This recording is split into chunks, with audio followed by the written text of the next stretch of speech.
Hi friends, ಮೈ technical videos ಇನ್ Kannada YouTube channel ಸ್ವಾಗತ. ಇವತ್ತಿನ topic ಬಂದುಬಿಡೋಣಪ್ಪ ಅಂದರೆ KCET ಆಪ್ಷನ್ ಎಂಟ್ರಿಯಲ್ಲಿ ಏನಾಗ್ತಿದೆ ಅಂದರೆ ನಿಮಗೆ ಕೆಲವು ಈಗ ಲಾಗಿನ್ ಮಾಡಿ ನೋಡಿದಾಗ ಪೇ ಮಾಡಿದ್ರಿ ಮುಂಚೆ ಆದರೂ ತೋರಿಸ್ತಾ ಇಲ್ಲ. ಅದಕ್ಕಾಗಿ KCET ಅವ್ರ ಕಡೆಯಿಂದನೇ ಒಂದು ಅಪ್ಡೇಟ್ ಇದೆ.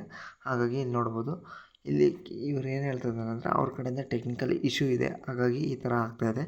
ಹಾಗಾಗಿ ನೀವು ಸ್ಟೂಡೆಂಟ್ಸ್ ಏನೀಗ ಆಪ್ಷನ್ ಎಂಟ್ರಿ ಮಾಡಬೇಕು ಅಂದ್ಕೊಂಡಿದ್ದೀರ, ಯಾವುದೇ ರೀತಿಯಂಥ ತೊಂದರೆ ಏನಿಲ್ಲ. ಹಾಗಾಗಿ ಅದು ಸರಿಯಾದ ತಕ್ಷಣ ಮತ್ತೆ ಮಾಡ್ಬೋದು. ಹಾಗಾಗಿ ಈಗ ಮುಂಚೆ ಮಾಡಿರೋರೇನೋ ಓಕೆ, ಆದರೆ ಇವಾಗ ಇನ್ನೂ ಮಾಡಿಲ್ಲ, ಟೈಮ್ ಇಲ್ಲ ಅಂತ ಏನಿಲ್ಲ.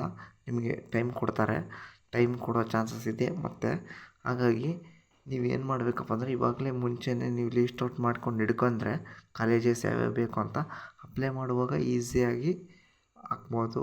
ಹಂಗೆ ಸೆಲೆಕ್ಟ್ ಮಾಡಿಬಿಟ್ಟು ಪ್ರಿಯಾರಿಟಿ ಕೊಟ್ಟು ಇದು ಮಾಡ್ಬೋದು. ಹಾಗಾಗಿ ಇವಾಗಲೇ ರೆಡಿ ಮಾಡ್ಕೊಳ್ಳಿ friends. Thank you for watching.